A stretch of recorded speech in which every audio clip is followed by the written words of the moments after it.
네, 보드게임의 세계는 넓고 넓습니다. 다양한 주제로 지금도 수많은 게임이 발매되고 있죠. 그 중에 자연과 관련된 보드게임들도 많습니다. 하지만 알려진 것은 거의 없죠. 오늘 소개해드릴 포레스트가 바로 그런 자연과 관련된 보드게임의 한 종류입니다. 자, 이 게임은 특별한 건 없지만 세팅하는 법이 가장 어렵습니다. 대신 세팅만 하면 그 다음부터 게임은 쉽게 진행할 수 있겠죠. 저희와 함께 자연과 관련된 게임 포레스트 지금부터 배워보실까요? 예, 포레스트에 대해서 배워보도록 하겠습니다. 포레스트 세팅이 굉장히 중요하거든요. 처음에 세팅하는 법을 반드시 꼭 알아두시면 좋겠습니다. 먼저 포레스트 카드를 살펴보겠습니다. 포레스트 카드는 여기 녹색으로 되어 있는 숲 카드, 그 다음에 파란색으로 되어 있는 열매 카드, 빨간색으로 되어 있는 재난 카드가 있습니다. 물론 대부분 게임에 사용하는 건 여기 있는 녹색 카드인 숲 카드를 주로 사용하게 됩니다. 자, 바닥에 보시면 세팅이 되어 있는 게 보이실 거예요. 판을 이렇게 예쁘게 잘 조립해 주시고요. 그 다음에 나무를 한 5방향으로 각각 다른 나무를 이렇게 두시면 기본 세팅이 끝나게 됩니다. 그다음에 말을 여기다 두시면 되겠죠. 자, 그럼 게임 순서를 한번 살펴보겠습니다. 먼저 열매 카드입니다. 열매 카드를 2장씩 이렇게 나눠 주시면 됩니다. 이렇게 나눠주고요. 그 다음에 제가 받는 걸로 하죠. 만약 안 쓰는 카드는 그냥 빼시면 됩니다. 자, 그리고 열매 카드를 확인해 보겠습니다. 열매 카드는 지금 당장은 필요가 없습니다. 언제 사용하게 되냐면요, 마지막 보너스 점수 때 필요한 거예요. 그래서 보너스 점수를 하기 위해서 자기가 심어야 될 나무가 여기 잘 나와 있거든요. 그래서 여기서 보시면 이 나무는 이 나무, 뭐 빨간색은 굳이 구분하지 않아도 이 나무라는 걸 아실 수가 있겠죠. 이 나무에 최대한 많은 나무와 동물을 배치하는 것이 중요하다는 것을 알아두시면 되겠습니다. 자, 그러면 이 재난 카드는 어디에 쓰냐? 재난 카드는요, 그냥 펼쳐주시면 돼요. 펼쳐주시면 되는데, 딱 보시면 아시겠지만, 자, 여기엔 사냥꾼 카드가 있고요. 그 다음에 여기 벌목 카드 있고요. 그 다음에 이제 도시개발 카드가 있습니다. 자, 사냥꾼 카드는 뭐 딱 보시면 아시겠지만, 여기에 이제 뭐 나무에 이렇게 배치를 할 텐데요. 배치를 하면 동물을 놓을 수가 없습니다. 그 다음에 뭐 나무 카드는, 뭐 벌목꾼 카드는 딱 보도 아시겠죠? 여기에 나무를 심을 수가 없습니다. 그 다음에 도시개발 카드는요, 나무도 안 되고 동물도 안 됩니다. 자, 이걸 잘 기억해 두시면 되겠습니다. 자, 이렇게 하고 여기 있는 숲 카드를 6장을 나눠 가지시면 됩니다. 그래서 6장을 뭐 나눠주도록 하겠습니다. 6장씩 6장씩 이렇게 나눠 갖게 되고요. 나온 무더기는 그냥 옆에다 이렇게 두시면 되겠죠. 자, 그러면 제 카드를 한번 살펴보겠습니다. 제 카드를 살펴보니까 이렇게 되어 있냐고.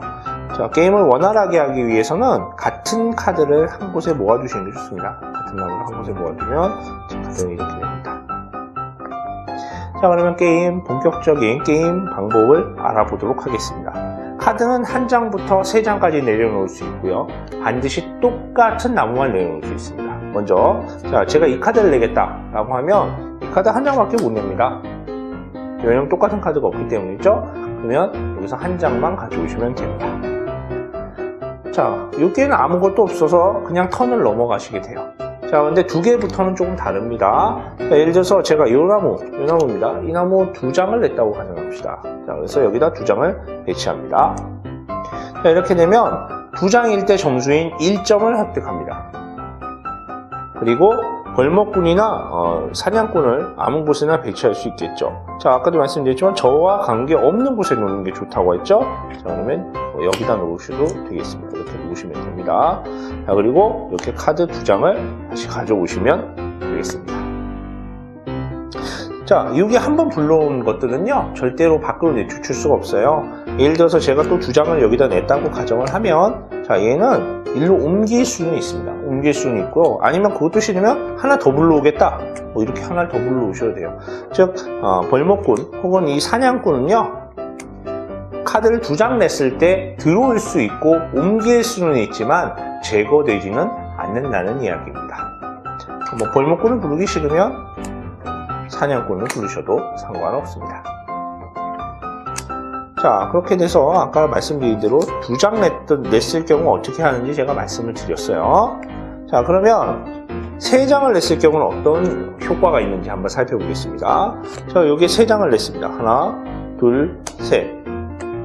자, 3장을 내게 되면 3점을 획득하게 됩니다. 하나, 둘, 셋. 이렇게 3점을 획득하게 되고요. 마찬가지로 이 벌목꾼이나 사냥꾼을 가져오는 것이 아니고 도시개발 카드를 배치합니다. 도시개발 카드를 여기다 놓겠습니다. 그러면 여기에는 앞으로 이 나무와 동물을 하나도 놓을 수가 없게 됩니다. 방금 전에 봤던 다른 재난 카드 마찬가지로 이것도 다른 사람이 3개의 나무를 내면 똑같이 이동을 할 수 있어도 밖으로 제거되지는 않습니다. 자, 그리고 제가 나머지 3장 카드를 가지면 게임은 끝나게 되겠죠. 자, 이렇게 해서 턴으로 계속 돌면 되는데요. 쭉 돌고 그러니까 마지막입니다. 예를 들어서 더미가 다 떨어지고 마지막으로 제가 카드를 내고 가져갔다고 가정합니다. 자, 이렇게 되면 게임이 끝나게 되는 게 아니고 한 번씩 더 돌아가면서 게임을 진행합니다. 그리고 다시 제 차례에 왔을 때 최종적으로 카드를 내면 끝나게 되겠죠. 자, 이렇게 게임 끝나는 방법까지 알려드렸고요. 여기에도 몇 가지 특수 카드가 있습니다. 어떤 특수 카드가 있는지 한번 살펴보도록 하겠습니다. 자, 카드를 내다 보면요, 가끔 이런 카드가 있습니다. 이렇게 벌목꾼 카드, 산림감시원 카드인데요. 이 산림감시원 카드는 한 장을 냈을 경우에 이 사람을 내쫓을 수가 있습니다. 게임 밖으로 내쫓을 수 있다는 거죠. 그리고 보시면 알겠지만 1점을 받게 됩니다. 1점. 자, 이 사람은 이 톱질하는 사람이나 사냥꾼, 이 둘 중에 하나를 이렇게 내쫓을 수가 있어요. 그러니까 한 번에 둘을 내쫓을 수는 없고요. 한 장을 냈을 때 하나씩 내쫓을 수가 있는 겁니다. 자, 그렇다면 산림감시원 카드 2장이 있을 때는 어떤 효과가 있을까요? 산림감시원 카드 2장을 내게 되면요, 지금 쫓아내지 못했던 도시개발 카드를 밖으로 내쫓을 수가 있습니다. 점수는 2장 냈을 때라고 되어 있으니까 5점을 얻게 되겠죠. 자, 이렇게 됩니다. 이 카드는 한번 사용하면 버리게 됩니다. 자, 그 다음은 동물 카드를 한번 살펴보도록 할게요. 자, 여기에 제가 지금 가지고 있는 토끼 카드인데, 동물 카드를 보시면 위에 4, 아래 2가 있습니다. 어느 게 점수일까요? 바로 아래에 있는 것이 점수입니다. 그럼 위의 숫자는 무엇인가요? 이 동물을 낼 수 있는 조건입니다. 즉, 나무 4그루가 된 곳에는 이 동물을 낼 수가 있다는 겁니다. 하나, 둘, 셋, 넷, 5개죠? 그럼 이 동물을 이렇게 낼 수가 있습니다. 그러면 점수 2점을 받게 되는 것입니다. 자, 또 특수한 경우가 있습니다. 자, 이런 나무가 있어요. 이런 나무, 동물이 있는 나무 카드가 총 5장이 있습니다. 각 종류별로 5장이 있는데, 이 카드의 경우는 이렇게 2개를 동시에 낼 수 있습니다. 다른 카드는 절대 안 돼요. 나무 카드는 나무 카드, 동물 카드면 동물 카드 1장, 이렇게만 낼 수가 있는데, 이것은 2개를 동시에 낼 수가 있어요. 자, 그렇게 해서 2점을 또 획득할 수가 있습니다. 그리고 이 동물 카드가 있는 곳에는 이제부터는 어떤 동물이든 마음대로 낼 수가 있습니다. 예를 들어서 멧돼지입니다. 멧돼지가 7로 되어 있죠. 그럼 못 내게 될 것 같은데, 여기에 이미 동물이 있는 나무가 있기 때문에 여기는 마음대로 놓으셔도 됩니다. 그러면 4점을 얻게 되겠죠. 자, 이렇게 동물로 점수를 내는 방법을 알아보셨습니다. 자, 그러면 최종적인 보너스 점수에 대해서 아까 말씀드렸죠. 보너스 점수 어떻게 하는지 한번 알려드리도록 할게요. 자, 나무가 개수가 게임이 끝났을 때 10개입니다. 10개가 되면 이 열매를 가진 사람은 5점의 점수를 받습니다. 제 건 없네요. 저는 점수가 없고요. 이 열매를 가진 사람들 한번 살펴볼까요? 다른 사람들 거? 이 사람도 없네요. 이 사람도 없어요. 이 사람이 2개나 지고 있네요. 자, 그래서 이 사람이 5점의 점수를 받는데 하나 더 있죠. 5 더하기 5, 10점을 받게 되겠습니다.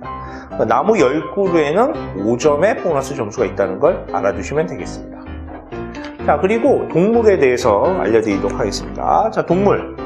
제가 동물 여기에 다 나왔다고 아까 보여드렸었죠? 자, 동물은 개당 2점씩의 점수를 받게 됩니다. 나무는 10그루에 5점, 동물은 개당 2점씩입니다. 그러니까 이건 2, 4, 6. 점수가 더 올라가네요. 하나, 둘, 셋, 넷, 5, 6. 이렇게 점수가 올라가게 됩니다. 단, 점수를 받지 못하는 조건이 있습니다. 예를 들면, 마지막 게임이 다 끝났을 때 벌목꾼이 여기 있다. 그러면 여기에 나무 점수는 없습니다. 마찬가지로 여기에 사냥꾼이 있다.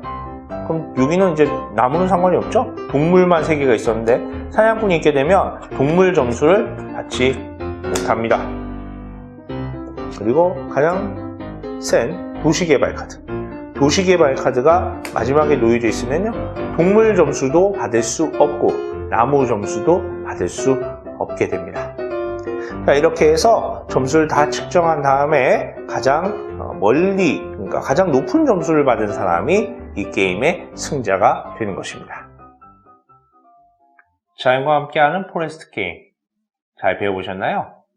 다양한 세미라가 잘 어우러져 있어서 누구나 쉽게 즐길 수 있고 또 진짜 숲을 만드는 그런 느낌을 받게 되는 게임 활동이었습니다. 나무를 하나하나 심는 느낌, 그리고 동물을 놓는 느낌, 때로는 사냥꾼이나 벌목꾼 혹은 도시개발 카드를 제거하는 자연보호 활동을 하는 느낌, 이런 느낌들을 잘 담아두고 있는 게임이라고 할 수 있겠습니다.